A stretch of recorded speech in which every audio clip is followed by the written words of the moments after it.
and we respect that, of course, by the prosecution. So I now turn, with respect, Your Honours, to count 2. And this concerns the alleged murders of high-value targets during the presidential period. And before addressing the individual incidents that the prosecution characterises as involving so-called high-value targets, the defence makes a preliminary observation. The term high-value target appears throughout the prosecution's brief as though it is evidence of a coordinated plan to eliminate targets. With respect, that inference cannot be sustained. The existence of a prioritisation category within a law enforcement campaign does not establish a criminal plan. HVT was an operational classification used by law enforcement, and in this sense, it is no different from a similar acronym in another country where I have clients. APOTS, or Australian Priority Organisation Targets. HVT is not a code for an instruction to kill or a witch hunt. It was a prioritisation tool within anti-drug operations applied across regions and units on the basis of intelligence assessments, alleged position within drug networks, or inclusion on watch lists. Classification does not imply selection for murder, any more than it is proof of unlawful intent. The prosecution itself acknowledges the existence of formal operational frameworks, including police circulars and structured campaigns. Within those structures, individuals could be designated high value for purposes of operational attention. Many HVT operations, in fact, resulted in arrest or surrender, albeit some resulted in fatal encounters. For this reason, each alleged HVT incident must be scrutinized on its own evidentiary foundation. When the incidents falling under count 2 are examined individually, the pattern we submit is similar to those incidents falling under count 1. Namely, heavy reliance on insider testimony, wishful and selective reading of police reports, and dubious and tenuous linkage to Rodrigo Duterte. Now, the operations cited under count 2 were conducted within the framework of the lawful war on drugs, and as such, operational contexts are consistent with planned law enforcement activity, including buy-bust operations and coordinated arrests rather than preordained killings. The evidence for count 2 incidents consistently shows that the deaths occurred during armed confrontations in which force was used in response to an imminent threat, in accordance with the rules of engagement repeatedly articulated by President Duterte, namely that lethal force was permissible only where life was in danger. Across the count 2 incidents, there exist contemporaneous documents, whether it be arrest warrants, operational records, or firearms recovery reports, all of which reflect legitimate police operations that escalated into exchanges of gunfire. The general record does not substantiate a theory of wanton execution, yet the prosecution seeks to rely, once again, on the testimony of criminals spilling their hearts with a tacit understanding that they will never be prosecuted. In 4 of the 5 incidents, contemporaneous reports document the recovery of firearms at the scene, indicating that the weapons were used against police and prompting a responsive use of force. In incidents 12, 13, and 14, the operations were authorized by judicially issued search warrants. We have diagrams on the screen being shown. I'm not going to stop. They will be presented throughout my presentation continuously, all in an attempt to save time. Those circumstances are squarely within operational legality and fundamentally incompatible with a pre-planned murder. Incident 14 is particularly instructive. 4 individuals were arrested alive. To us, that demonstrates selective and not indiscriminate use of force. In incidents 10, 13, and 14, gunpowder residue was detected on the victim's hands.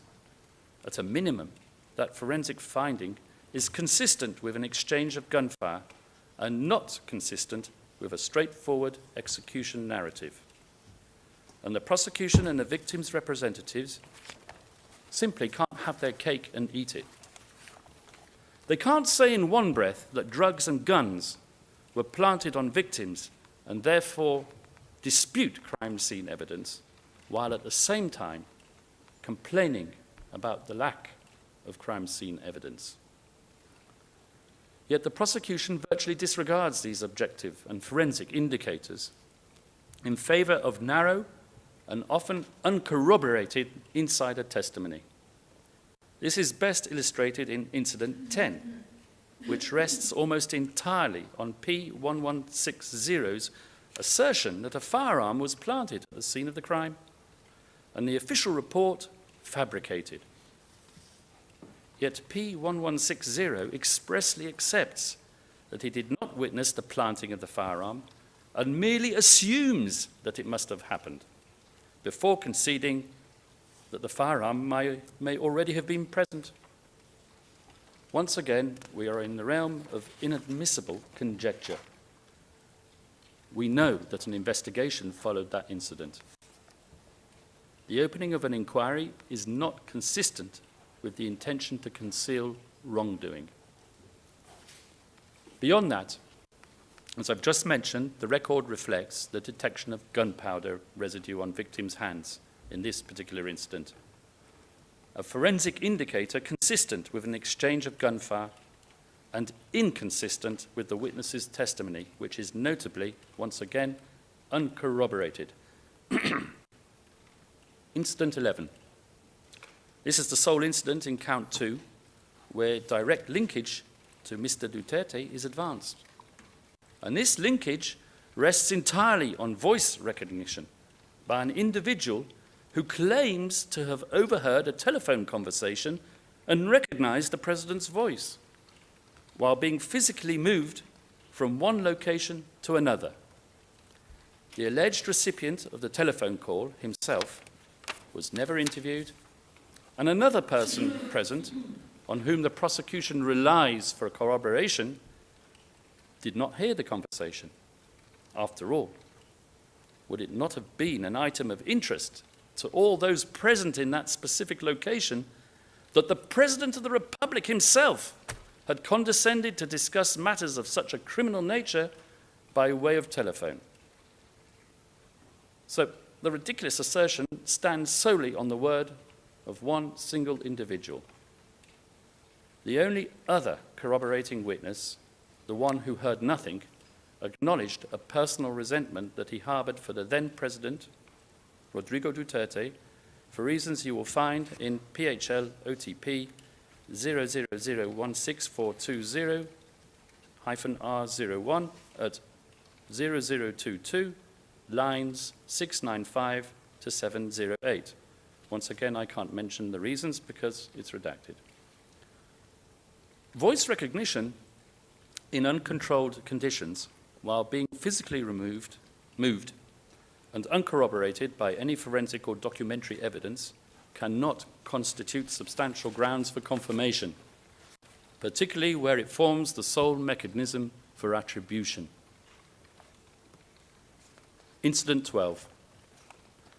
This incident relies heavily on a central witness whose credibility is seriously compromised by retaliatory motives he admits to harboring against Mr. Duterte. This can be found in OTP tab 55 at page 27. Line and another reason that we cannot mention in open session, but which can be found in PHL OTP 000-15167-R01 at page 0008. For this particular incident, the case record demonstrates that this operation was conducted pursuant to a judicially issued search warrant, with operational reports and documentation concerning the recovery of firearms.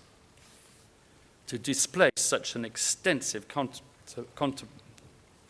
contemporaneous record, one would expect the prosecution to produce forensic evidence capable of undermining the reliability of these materials, evidence demonstrating fabrication or inconsistency sufficient to reduce their probative value. None, however, has been forwarded, because none presumably exists.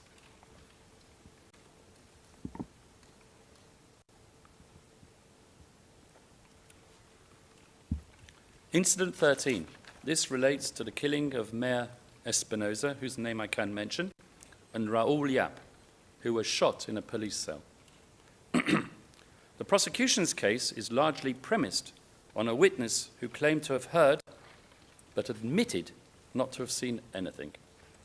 Thus, there is nothing in the prosecution's evidence to contradict the alternative theory proposed for this incident, which is that there was a firefight between the victims and the officers in the police station Leyte sub-provincial jail. Nor is there a need to enter into these conflicting accounts, because the prosecution's own evidence exculpates Rodrigo Duterte for responsibility for this incident. Not that he admits any connection to it. After all, according to the prosecution, on 1 August 2016, Rodrigo Duterte gave Espinosa a 24-hour ultimatum to surrender.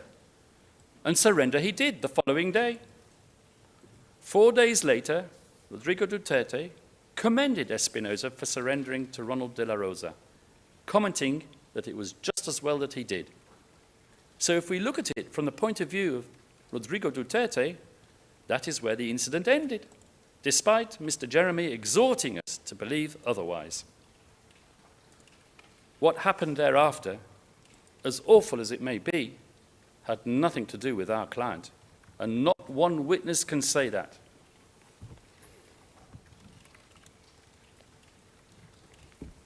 The prosecution's narrative in Incident 14, the raid on the house of another person who I can mention, the mayor of Ozmiz City, rests exclusively on a witness who, for reasons we cannot explain in open session, is wholly unable to provide complete or reliable testimony for reasons that can be found in D36, tab 181, lines 128 to 155, and lines 191 to 212. Contemporaneous documentary police reports reflect that this police operation proceeded pursuant to 6 judicial search warrants, something hardly consistent with a premeditated murder scheme. After all, if the intention was cold-blooded murder, why go to the bother of involving a judge? Official investigative materials also indicate that officers approached the premises, announced the execution of the warrant, and were met with gunfire that struck a patrol vehicle and injured an officer, prompting a return of fire. This directly refutes what Ms. Masita so categorically claimed on Tuesday, namely that none of the arresting officers were ever harmed during the operations. Transcript. T5, page 44, line 24. In every case, the victim was killed, and none of the arresting officers were harmed. The exchange of fire, as reported, is supported by the fact that gunpowder residue was found on 7 individuals, including on the mayor himself, and a paraffin test turned out positive on the person of one of the victims, indicating that he had discharged a firearm, something totally negating the gun plant theory proposed by the prosecution's only witness. It is also worth stressing that 4 individuals were arrested alive following the operation, and that one of them was subsequently sentenced to life imprisonment after the domestic courts rejected claims of evidence planting. That fact alone is not consistent with a theory of indiscriminate execution, but is rather consistent instead with arrest and prosecution within the boundaries of the law and not indiscriminate use of force. So to summarize, across incidents 10 to 14, count 2, we see absolutely no evidence whatsoever of any attribution to Mr. Duterte on the granular level, nor do we see any evidence of a mutually agreed course of conduct on the upper hierarchical level of government involving Mr. Duterte and his alleged so-called co-perpetrators. The record reflects police operations conducted at unit level, sometimes under judicial warrant. P1166 describes operational discretion resting with the local team leaders and characterizes planned killings as rare and locally motivated. P1066 clarifies that to neutralize, that word which has been heard so often in the last few days, neutralize referred to lawful enforcement, not killing, the prosecution's own witness. The Senate committee report refers to rogue uniformed police. To conclude, the evidence reflects decentralization, not control required under indirect co-perpetration. And for these reasons, confirmation on count 2 cannot stand.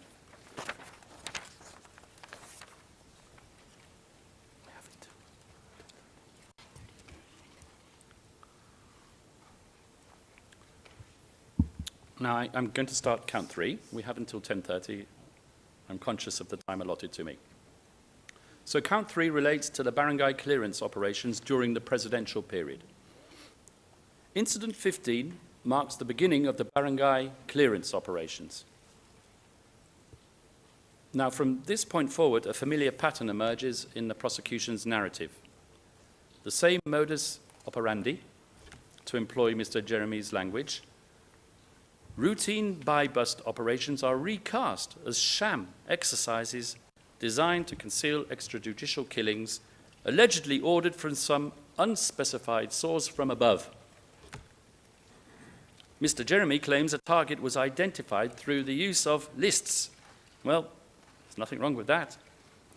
As one witness, an intelligence officer, explains in his testimony, the use of lists is a normal standard procedure. Once validation was conducted on a person, X, a file on that person would be created as a result of intelligence operations. Then, so claim Mr. Jeremy and Ms. Croft, the target is murdered and reports are falsified and rewards are paid out. This, Ms. Croft suggested at transcript 5, page 23, lines 11 to 13, is the systemicity of the pre-planned attack. But this is not the case.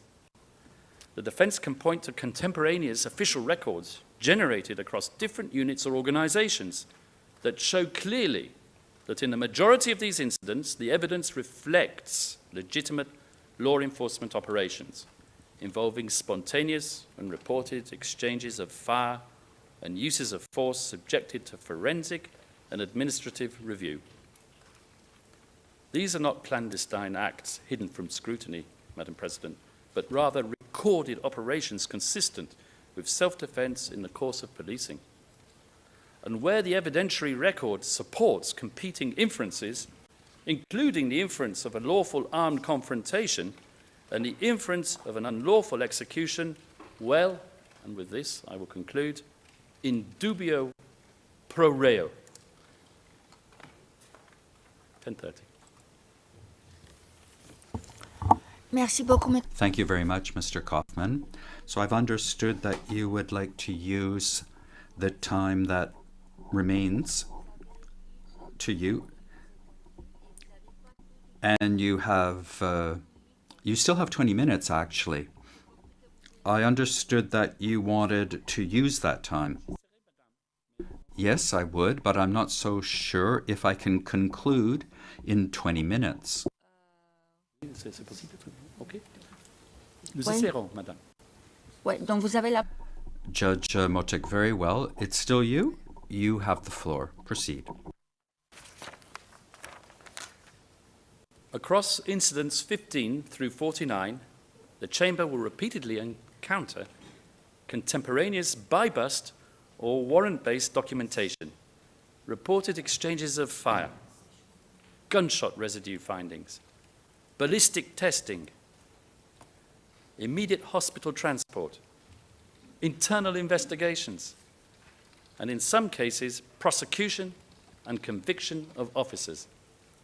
Against all of this evidence that you've just seen on the screen here, the prosecution offers single insider accounts of alleged stagings, uncorroborated assertions of weapons planting, and nanlabans, unsupported by any forensic evidence, often speculative, frequently contradicted by the alleged co-participants, or yet, more often, complete silence from the alleged co-participants, as they were never even questioned about the incident. And most importantly, despite Mr. Jeremy's assertions on Tuesday, wherein he claimed that the police reports were repeatedly falsified to legitimate the operations as acts of self-defense, copy-paste reports in which victims were frequently blamed for their own deaths, there is zero proof, none, that the only existing contemporaneous documentary evidence is fabricated or unreliable.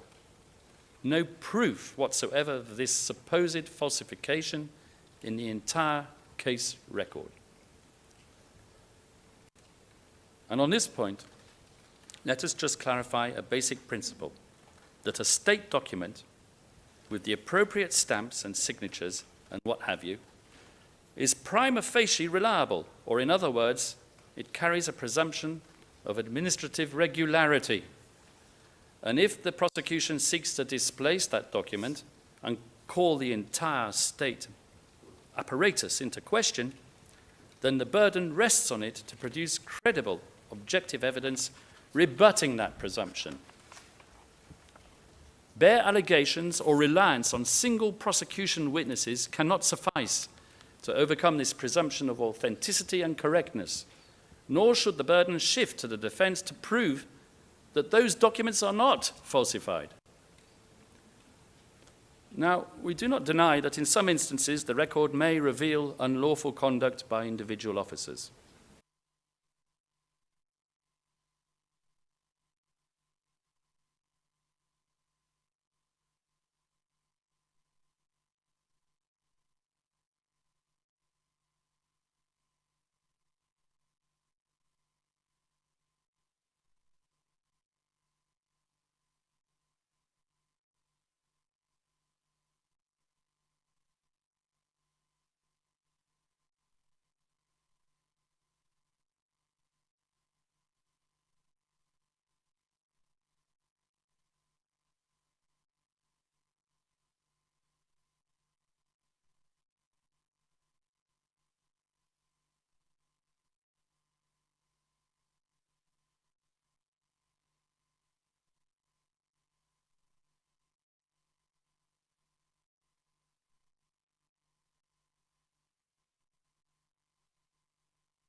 Mr. Jeremy referred to a press release, OTP tab 108, in which the police proclaimed that 32 people were killed in Bulacan big-time operations, and then went on to refer to this as one single operation in which 32 victims were killed by the police in Bulacan.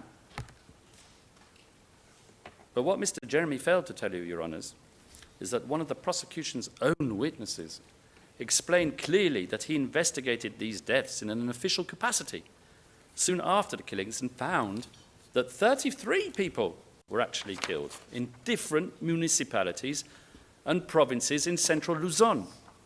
but that their bodies were delivered to Bulacan.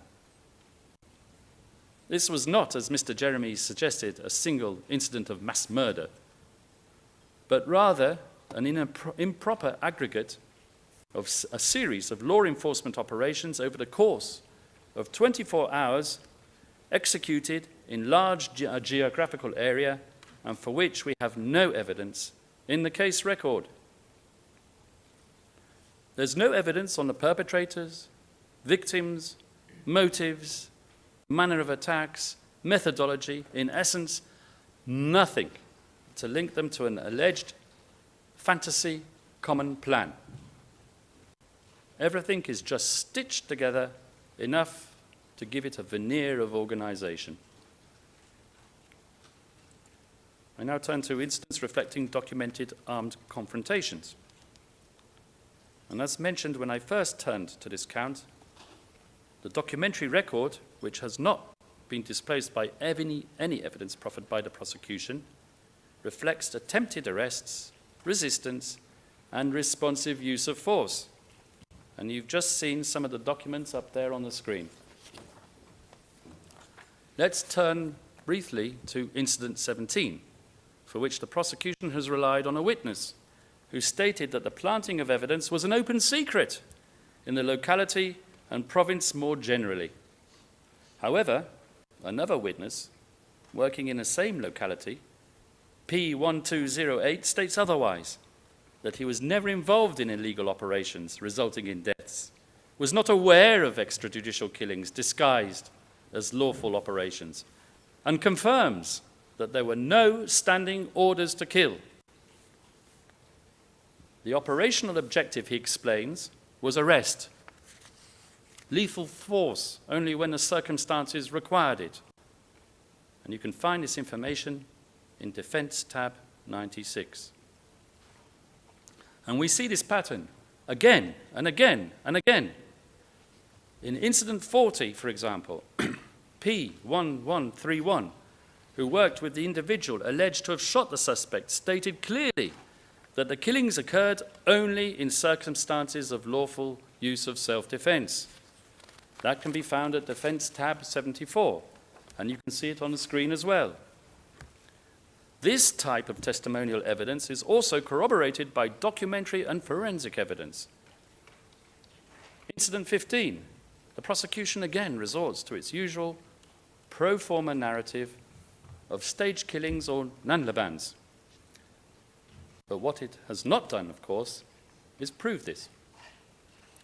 Whereas I urge your honours to look at the screen, where you can see detailed documentary evidence about how this incident came about, and I summarize: a spontaneous exchange of fire after the suspect discharged a firearm, ballistics testing of the officer's weapon, affidavits by the police officers involved, and formal review and investigation of the officer who fired his weapon. Now, I'm not going to sit here and bore you with all the evidence we have on every single one of these incidents, but what I will tell you, Your Honours, is that we have this type of forensic evidence proving attempts, arrests, armed resistance, and responsive and sometimes disciplined use of force in no less than 13 incidents. I don't know where Mr. Butoyan got the idea from that there's no forensic evidence left in the case record.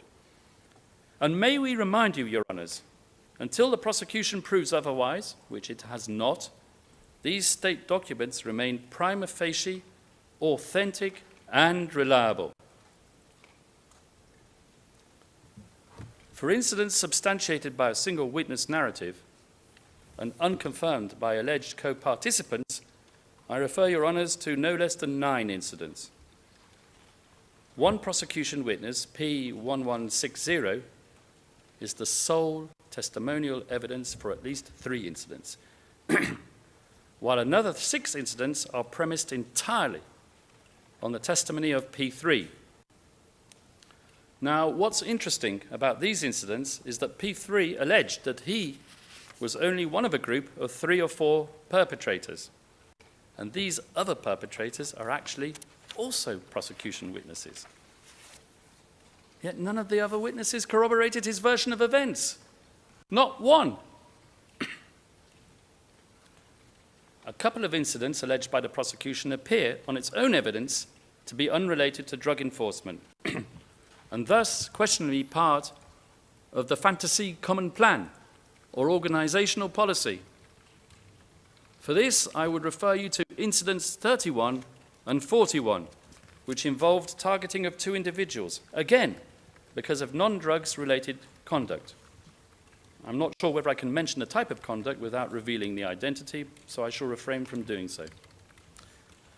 The prosecution has not presented any evidence to substantiate any nexus to anti-drug operations in either of these incidents. And for this, I refer you to D36, tab 158, at page 4. On the perpetrator's own account, the trigger for the killing was a personal grievance relating to property damage. There are numerous incidents against unidentified or improperly identified victims. The victim in incident 45 is described as a minor, just as in incident 38, another incident on which Mr. Jeremy focused on Tuesday. And by the way, on the subject of the killing of children, of course it ticks the right boxes for the prosecution insofar as it pulls the heartstrings. But apart from Kian de los Santos, the prosecution has not, despite its emphasis on children, presented to this chamber during these proceedings any evidence that even one victim, apart from Kian, in its 49 incidents was a minor. No birth certificates, no corroborative evidence, nothing. While incidents presented as involving minors are indeed grave, Article 61 requires proof, not emotion. It is for the prosecution to prove that the children were involved in these incidents, and not for the defense, once again, to prove a negative. Now, this evidentiary deficit extends even further. The Bulacan Provincial Office provided a certificate indicating that it had no record corresponding to the names of the victims, whose names have been redacted on the slide, which we will show you.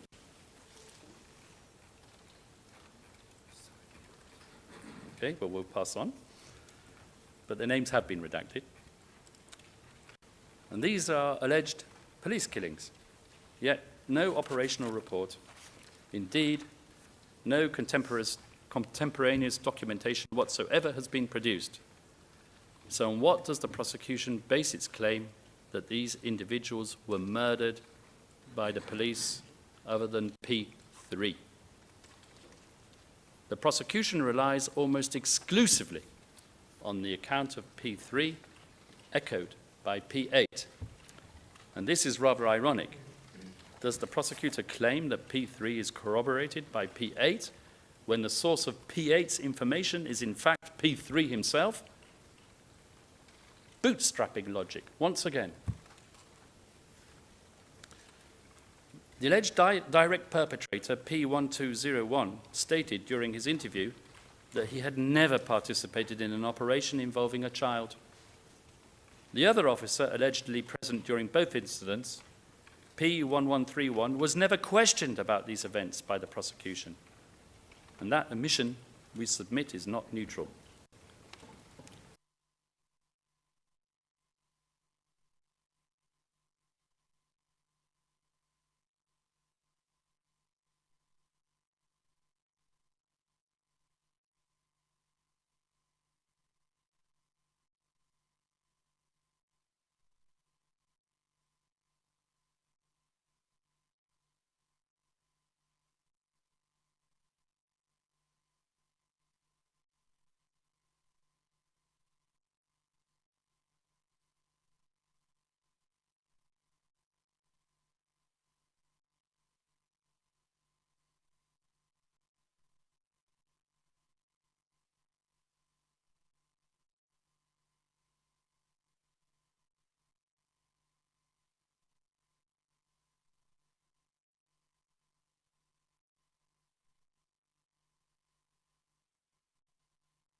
These incidents, therefore, cannot simultaneously be characterized as manifestations of a centrally designed OTBT-based common plan, because they quite clearly fall outside of that plan. And it does not reflect what the prosecution on Tuesday described as the systematic features of a national network operation. Instead, according to P3, the motive was personal financial gain through the sale of bodies. And if P3's account is accepted, it reflects opportunistic actions for personal gain of the most macabre kind. As held in Al-Hassan, an opportunistic act committed for personal profit without more falls outside the common plan. Now, just to finish up quickly on the issue of identity, in Incident 43, even the alleged perpetrators are not identified. Without identification, the Chamber cannot assess their institutional affiliation, chain of command, or attempt to make any possible linkage to Mr. Duterte. One more thing, Your Honours. The prosecution focused for some time on Incident 23. I can mention his name, Mr. Benjamin Vizda. Mr. Jeremy displayed compelling footage of Mr. Vizda's arrest and then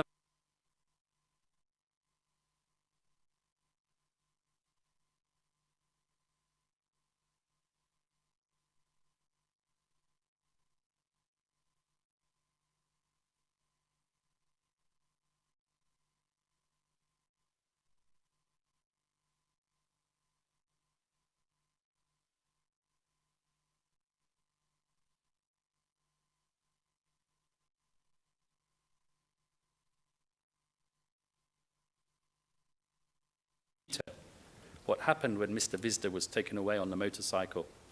The fact that while handcuffed, he attempted to grab the gun of one of the policemen, leading to a struggle and prompting the motorbike to fall over and the policeman to shoot Mr. Vizda twice in self-defense. And that this PNP report appears to be corroborated by another prosecution witness, whose testimony fully aligns with the substance of the police document.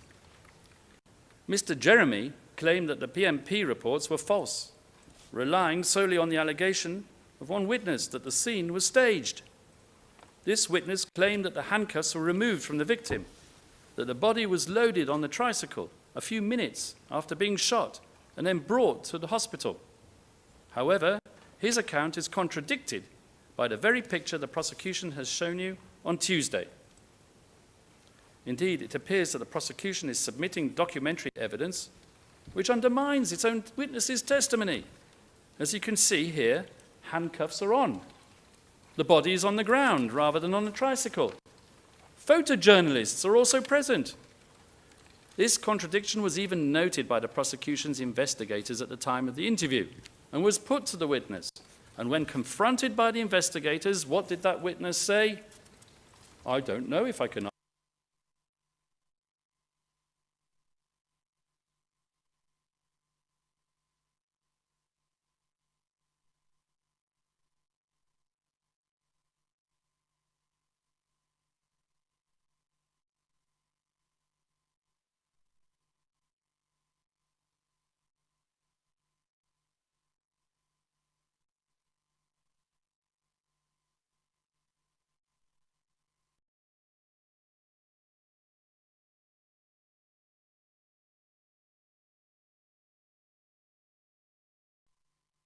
The prosecution must still establish vertical linkage to Mr. Duterte.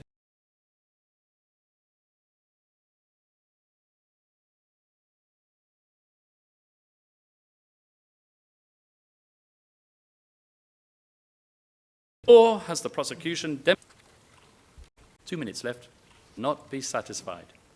And finally, with regard to count 3, the prosecution's witnesses themselves concede that there was no formal approval process. Targets were selected without validation, officers acted for personal reasons, and decisions were taken locally. All of this destroys the assertion that there was a mutually agreed common plan. I will elaborate. P1160 claims hierarchical transmission of policy within the police, while simultaneously acknowledging officers' autonomous killings for personal motives.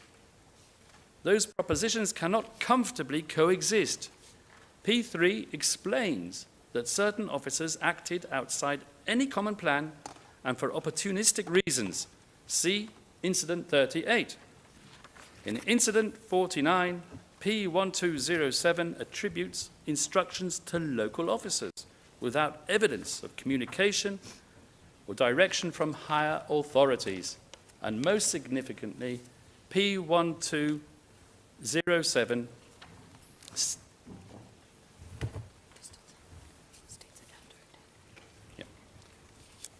P1207 states after a certain death, once again abiding by the redactions, Tokhang operations and killings ceased. This indicates, Madam President, Your Honours, that dependence on specific individuals, not an enduring organisational policy.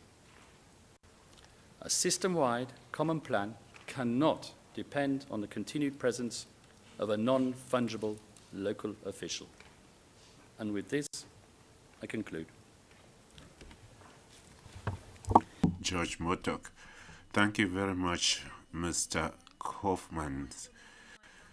All the arguments on the merits have been heard. We will now break for 40 minutes up to 10:30.